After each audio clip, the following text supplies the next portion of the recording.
Just recently, swirling reports emerged of a hushed, breathless tension behind the closed doors of Windsor, allegedly sparked when a highly observant Princess Charlotte pointedly questioned Queen Camilla about the sudden disappearance of Princess Diana's iconic emerald from a historic royal heirloom.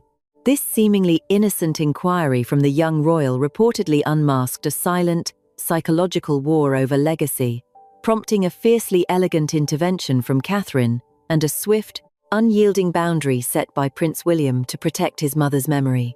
By looking closely at the aggregated whispers from palace insiders, you are about to discover the closely guarded secrets of this dismantled jewel, the hidden meaning behind its structural alteration, and the unspoken tactics the Wales family uses to ensure their bloodline's history is never physically overwritten. To understand the profound weight of this reported confrontation, one must first examine the silent witness at the center of it all, the Prince of Wales' feathers. This is not merely a collection of diamonds. It is a profound symbol of the heir apparent, an emblem featuring 3 ostrich feathers emerging from a gold coronet. Originally a wedding gift to Princess Alexandra of Denmark in the late 19th century, the piece carries the heavy weight of royal continuity. When Lady Diana Spencer married Prince Charles, the Queen Mother presented this heirloom to her. What followed was a defining era for the jewellery. Reports and historical archives show that Diana did not wear it in its traditional, rigid form. She paired the sparkling feathers with a detachable emerald drop, wearing the piece as a striking pendant that hung freely from a diamond tennis necklace. The emerald, often described by royal commentators of the era as a vibrant symbol of Diana's youth and spirit, moved with her. It caught the light during international tours and high-profile galas, swaying with a natural rhythm that became inextricably linked to her public image. In the minds of the public, that specific configuration of the Prince of Wales' feathers, the diamonds paired with the swinging green drop, became synonymous with Diana herself. It was a piece that breathed, suspended near her heart, representing a modern, albeit turbulent, era for the monarchy. Following her tragic passing, the heirloom, adhering to strict royal protocol, was returned to the vaults. It remained locked away, enveloped in the quiet darkness of the royal archives, a silent witness to a chapter that had abruptly closed. However, royal jewels are rarely allowed to rest indefinitely. With the marriage of Charles and Camilla, the title of the Princess of Wales technically passed to his new wife, bringing the historic feathers back into the daylight. When Queen Camilla began to incorporate the piece into her public wardrobe, royal observers immediately noted a distinct and deliberate transformation. The necklace was gone. The vibrant emerald drop had been carefully detached. The Prince of Wales' feathers had been reverted to a solitary diamond brooch, pinned firmly and securely to the fabric of Queen Camilla's tailored coats and evening gowns. From an objective standpoint, altering family heirlooms is a standard and practical tradition within the royal family, allowing each generation to tailor historic pieces to their personal aesthetic and comfort. Queen Camilla's choice to wear the piece as a pinned brooch aligns with a more traditional, restrained approach to royal dressing. Yet, in the deeply analytical world of royal commentary, where every millimeter of metal is scrutinized, this structural change ignited a firestorm of public speculation. Aggregated reports and rumors swirling through royal circles suggest that this modification was received by the public not merely as a fashion choice, but as a silent physical closing of an era. The stage was set for a generational clash of memory, waiting only for a child with a sharp eye and a pure lineage to ask the one question that the palace walls had been trying to ignore. In the sprawling, gilded corridors of the royal residences, history is a living, breathing entity that watches every contemporary move.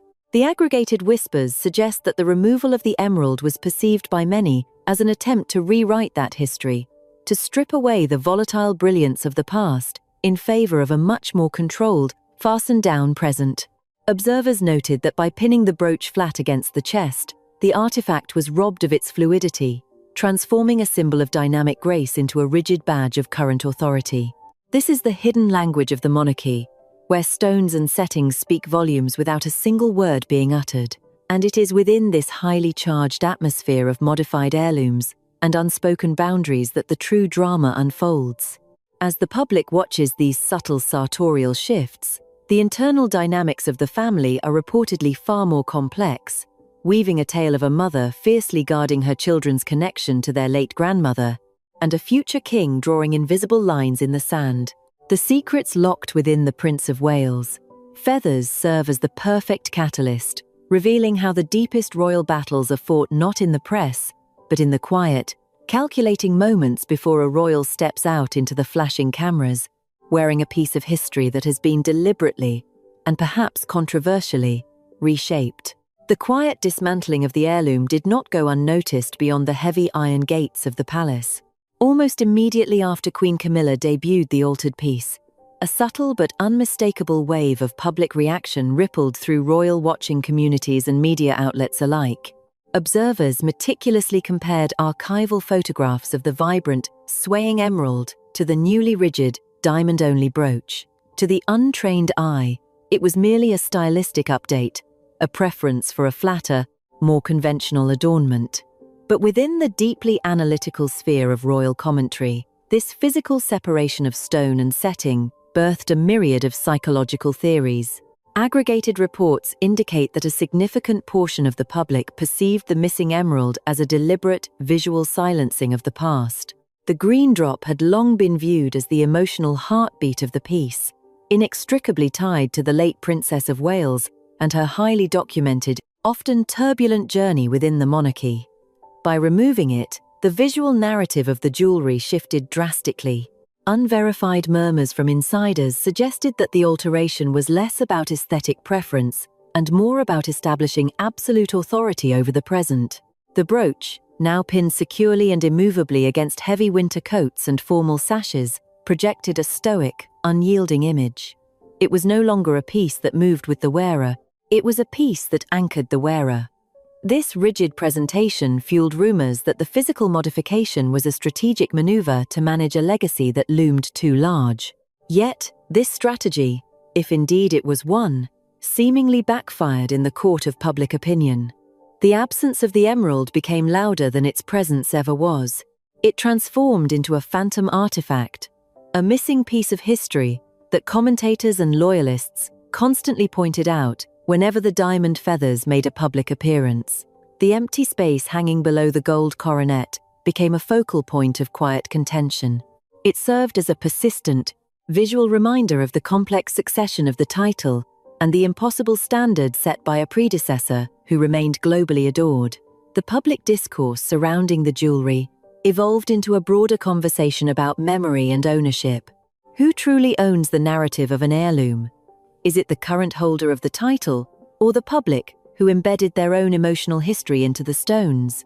The aggregated rumors suggest that the missing emerald became a powerful symbol for those who felt the monarchy was attempting to quickly turn a page that many were not ready to leave behind. Every time the light caught the diamonds, the missing flash of green was keenly felt, sparking renewed waves of quiet protest in the form of news articles, historical deep dives, and public commentary.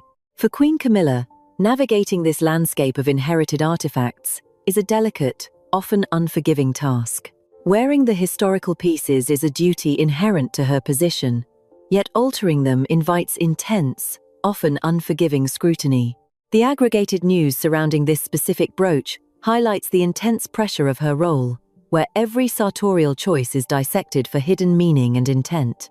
The diamonds, sparkling under the flash of cameras at St. James's Palace, or during diplomatic receptions, reflect not just light, but the enduring tension between a revered past and a required present.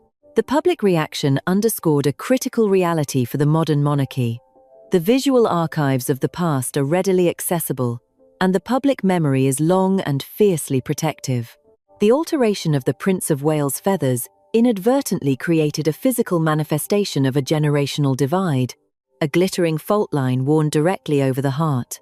As the media continued to theorize about the psychological weight of the missing emerald, the narrative began to shift from the public arena into the private corridors of the royal residences. The artifacts of the crown are not merely museum pieces viewed from afar, they are the everyday surroundings of the youngest generation of royals. The children of the Prince and Princess of Wales are growing up in a world where history is worn, altered, and debated at the breakfast table. The halls they run through are lined with portraits of ancestors wearing the very items they see being fastened onto lapels today. It was only a matter of time before the public's fixation on the dismantled heirloom intersected with the sharp, unclouded observation of a child raised to understand the weight of her own lineage. Unverified reports suggest that the true impact of the missing emerald was not fully felt until it was scrutinized, not by the press, but by a young royal whose natural curiosity pierced through the thick veil of palace protocol. Aggregated observations of Princess Charlotte consistently highlight a composure that seems to echo generations past, portraying a young royal who navigates the gilded corridors of her lineage with an uncanny, quiet precision. Unverified reports from within the palace walls frequently describe a child who possesses an extraordinary visual memory, deeply fascinated by the archival portraits and historical photographs that line the private family quarters. Unlike many children her age, she is reportedly steeped in the visual history of her bloodline, recognizing the faces, the garments, and the significant artifacts that define the House of Windsor. This acute awareness means that the history of her family is not an abstract concept to her. It is a tangible reality, meticulously categorized in her young mind. She is well versed in the legacy of her late grandmother, having seen the iconic images of Diana wearing the full, unaltered Prince of Wales feathers. Therefore, when confronted with the physical reality of a modified heirloom, the discrepancy would not slip past her unnoticed. It is within this context of sharp, youthful observation that the rumored tension allegedly sparked, turning a routine gathering into a profound moment of historical reckoning. The stage for this whispered encounter was reportedly a private drawing room, preparing for a formal diplomatic reception where the weight of protocol governs every breath and gesture. The air in such spaces is traditionally thick with quiet anticipation, the silence broken only by the rustle of heavy silk and the soft, measured footsteps of attendants. According to swirling rumors, Queen Camilla entered this space bearing the signs of her current authority, her attire accented by the diamond feathers pinned securely to her chest.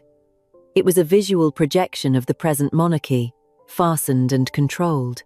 The young Princess Charlotte, possessing the impeccable manners instilled by her parents, reportedly executed a flawless curtsy, honoring the hierarchy of the room. Yet, as the unverified accounts suggest, her eyes did not immediately look away.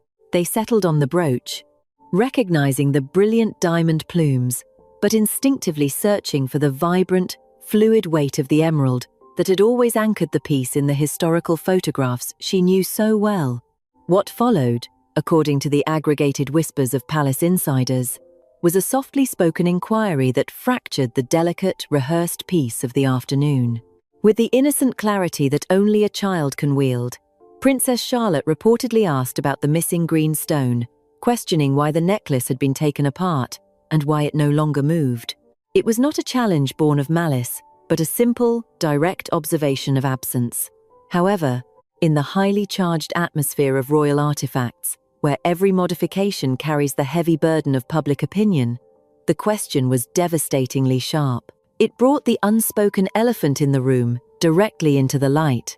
The child had essentially recognized and vocalized the physical alteration of her own bloodline's legacy, asking where the most vibrant part of her grandmother's memory had gone. The reaction to this pure, unfiltered observation was reportedly immediate and thick with tension. Unverified sources suggest that Queen Camilla was caught off guard, suddenly faced with the impossible task of explaining the complex, often unforgiving mechanics of royal succession to a child who only saw a broken necklace. The response, as the rumors aggregate, was not one of warmth or gentle explanation, but a swift pivot to institutional protocol. It is claimed that the inquiry was met with a firm, perhaps rigid, reminder of present realities, a statement asserting that the artifacts of the crown do not live in old photographs, and that they must be adapted to serve the current era. The underlying message, whether intended or merely perceived, was a directive to focus on the present structure of the family rather than the absent figures of the past. This moment, frozen in the aggregated lore of recent royal history, highlights the profound vulnerability of those attempting to navigate the shadows of icons. The unyielding logic of a child had reportedly bypassed all the careful public relations strategies and the silent agreements of the adult courtiers, striking directly at the heart of the missing emerald.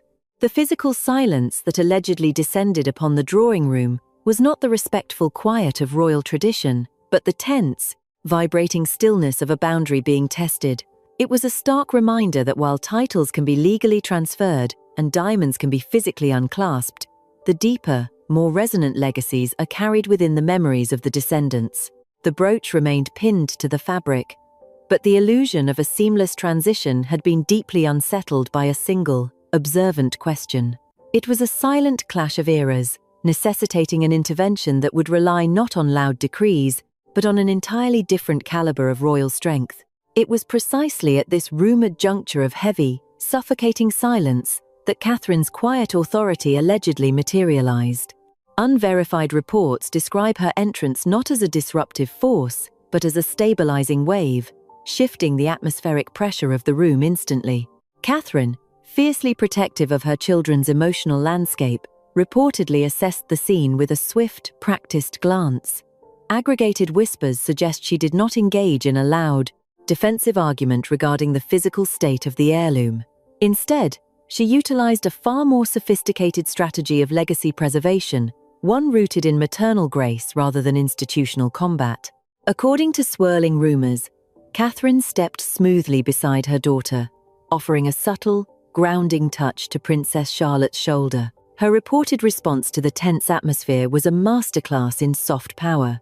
Rather than challenging Queen Camilla's right to alter the jewellery, Catherine allegedly pivoted the focus entirely to the validity of the child's memory. Unverified sources claim she gently validated Charlotte's observation, affirming the beauty of the missing emerald and the importance of remembering how it once looked in the archival photographs. This rumoured action effectively neutralised the immediate tension by moving the battlefield from the physical ownership of a brooch to the untouchable realm of a family's internal history. The aggregated news points to this as Catherine's defining approach to navigating the complex, often shadowed corridors of royal succession. Royal commentators have long observed that Catherine avoids direct, verbal confrontations about the past, opting instead for a highly visual, deeply resonant form of storytelling. Her strategy is woven into the very fabric of her public appearances. Unverified reports suggest that following such internal tensions, Catherine quietly amplifies her sartorial tributes to the late Diana. Whether it is a specific shade of polka dot silk, the precise tailoring of a mourning coat, or the deliberate selection of untouched pearl earrings for a state banquet at Buckingham Palace, Catherine communicates volumes without uttering a single controversial word. These choices, frequently analysed by the media, are seen as a silent fortress built around her children's heritage. The aggregated rumours suggest that Catherine understands a fundamental truth of the modern monarchy. An individual can dismantle a piece of jewellery, but they cannot dismantle a well-curated memory. By consistently validating Princess Charlotte's natural curiosity and gently guiding her understanding of her grandmother's legacy, Catherine ensures that the essence of the absent emerald remains vibrantly alive in the minds of the next generation. This method of subtle preservation acts as an impenetrable shield against any perceived attempts to physically edit the family's history, rendering structural alterations of heirlooms ultimately powerless against the enduring strength of bloodline recollection. The reverberations of this reported drawing room encounter inevitably reached the ears of Prince William, a man whose entire life has been profoundly shaped by the intense glare of public tragedy and the fierce need to protect his inner circle. Aggregated reports indicate that his reaction to the whispered tension was characteristically measured, yet uncompromisingly firm. Prince William has long carried the heavy, unspoken burden of watching his late mother navigate the often isolating realities of the royal establishment. Unverified sources suggest that this historical awareness fuels his current unwavering commitment to shielding his wife and children from similar internal frictions. He reportedly did not seek a dramatic, public reckoning regarding the dismantled brooch, recognizing that future kings do not engage in petty disputes over clasps and pins. Instead, the swirling rumors suggest he enacted a series of quiet, strategic boundary adjustments within the palace walls. According to the aggregated chatter among royal insiders, Prince William's response involved the meticulous management of his family's private sphere. This allegedly translated to carefully arranged schedules, ensuring that his children's interactions with the broader, more complex elements of the royal household are thoughtfully supervised and buffered. Unverified reports claim that following the incident, there was a palpable, silent reinforcement of the perimeter surrounding the Wales family. Prince William's protective stance is reportedly not rooted in hostility towards Queen Camilla, but in a profound dedication to preserving an untainted narrative for his heirs. The aggregated whispers point to a future monarch who uses silence and physical distance as his primary tools of defense. By allegedly limiting the spaces where spontaneous, historically fraught directives can be imparted to his children by others, he maintains absolute control over how the legacy of his mother is introduced and understood.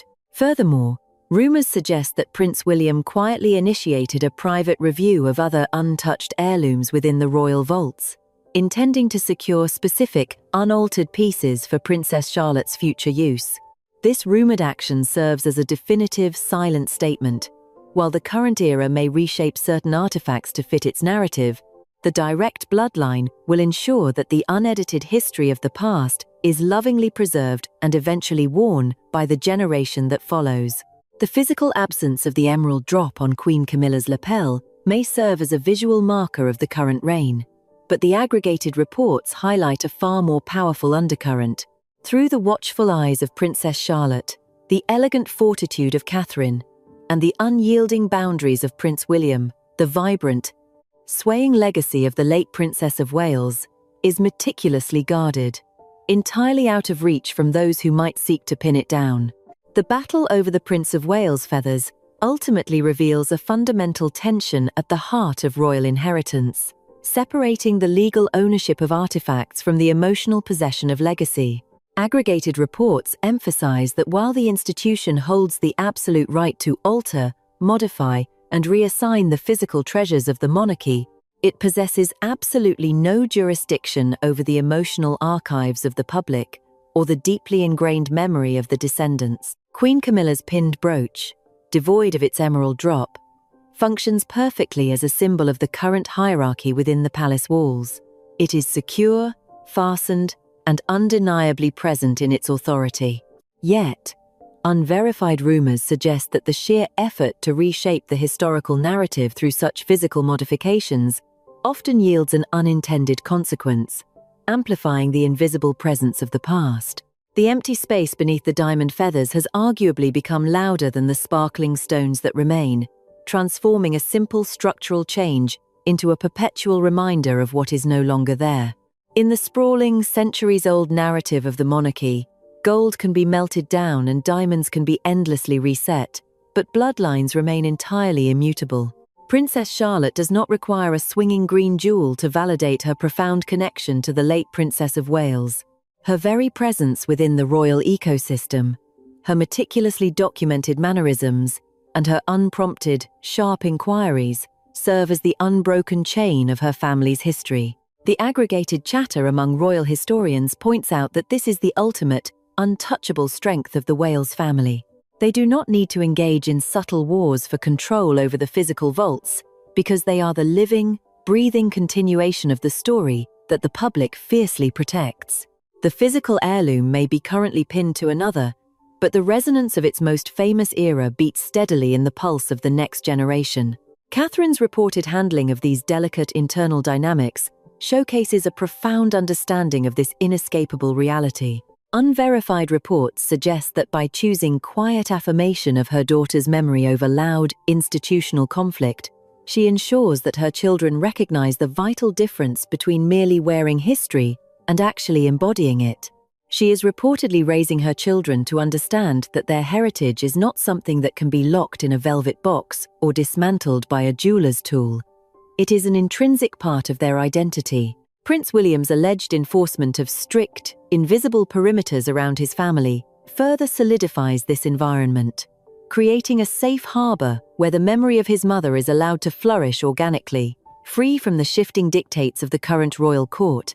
Together, they have reportedly built a fortress of quiet dignity, proving that the most effective response to a modified artifact is an unmodified, deeply cherished memory. Ultimately, the whispered saga of the dismantled emerald and the watchful young princess serves as a profound meditation on the true nature of power and permanence.